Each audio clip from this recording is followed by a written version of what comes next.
Hello दोस्तों, कैसे हो? मेरा नाम है नाइम और आप देख रहे हैं अपना एंड्रॉइड यूट्यूब चैनल। तो दोस्तों, नोकिया ने फाइनली अपने नोकिया 6, नोकिया 7 प्लस और नोकिया 8 को इंडिया में लॉन्च कर दिया है।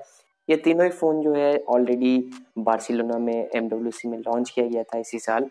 तो ये इंडिया में ऑफिशियली लॉन्च हो गया है। तो मैं इस वीडियो में नोकिया 7 प्लस के बारे में बात करूँगा, क्योंकि ये काफ़ी एक इंटरेस्टिंग फ़ोन है। काफ़ी अच्छे स्पेसिफिकेशंस और प्राइसिंग के साथ इंडिया में लॉन्च किया गया है। तो इस वीडियो में हम लोग इसके स्पेसिफिकेशंस के बारे में बात करेंगे, प्राइसिंग के बारे में बात करेंगे और मेरे ओपिनियन के बारे में बात करूंगा कि क्या ये फ़ोन वैल्यू फॉर मनी है कि नहीं। तो ये वीडियो आप अंत तक देखना ना भूलें। तो दोस्तों, सबसे पहले बात करते हैं इस फ़ोन के स्पेसिफिकेशंस की।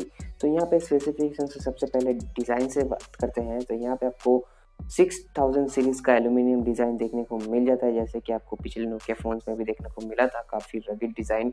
और यहाँ पे इस बार बैक में आपको सिरेमिक कोटिंग देखने को मिल जाता है, जो कि आपका फ़ोन का इन हैंड एक्सपीरियंस को और ज़्यादा इम्प्रूव कर देगा। उसके बाद डिस्प्ले की बात करें तो यहाँ पे आपको 6 इंच का 18:9 पैनल देखने को मिल जाता है। रेजोल्यूशन जो यहाँ पे आपको 1080p यानी कि फुल HD प्लस का रेजोल्यूशन देखने को मिल जाता है।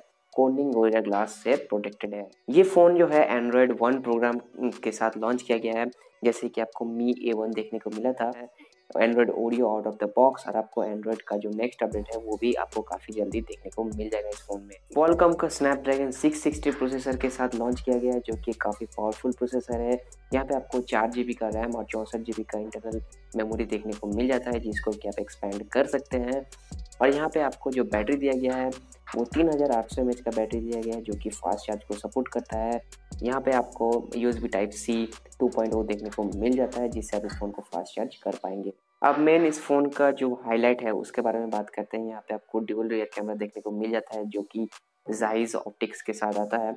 तो यहाँ पे जो कॉम्बिनेशन रखा गया है वो ऑप्टिकल जूम वाला रखा गया है, जैसे कि आपको मी A1 में भी देखने को मिल जाता है। तो यहाँ पे आपको 12 मेगापिक्सल का प्राइमरी सेंसर देखने को मिलता है। अपर्चर जो है वो f/1.7 का रखा गया है। 1.4 माइक्रोन का यहाँ पे आपको पिक्सल साइज देखने को मिल जाएगा। जो सेकेंडरी कैमरा है वो 13 मेगापिक्सल का आपको मिल जाएगा, जिससे कि आप 2x जूम कर सकते हैं। सामने के साइड आपको जो है 16 मेगापिक्सल का सेल्फी शूटर देखने को मिल जाता है। जो अपर्चर रखा गया वो f/2.0 का रखा गया। बाकी स्पेसिफिकेशंस बहुत ही अच्छा है। यहाँ पे जो प्राइस रखा गया है वो बहुत ही कॉम्पिटिटिव रखा गया है।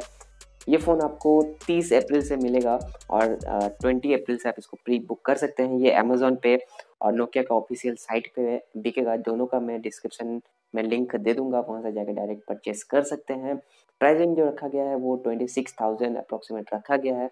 ₹1 मतलब वो 25,999 को मैं 26,000 ही पकड़ता हूँ।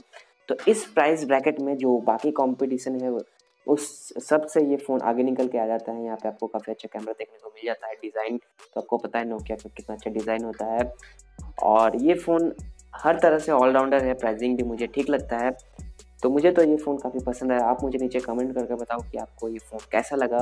अगर आपको ये वीडियो पसंद आता है, ये फ़ोन पसंद आता है, तो वीडियो को लाइक कीजिए, अपने दोस्तों के साथ शेयर कीजिए। हमारे चैनल को सब्सक्राइब नहीं किया है तो जल्दी से सब्सक्राइब कर लीजिए।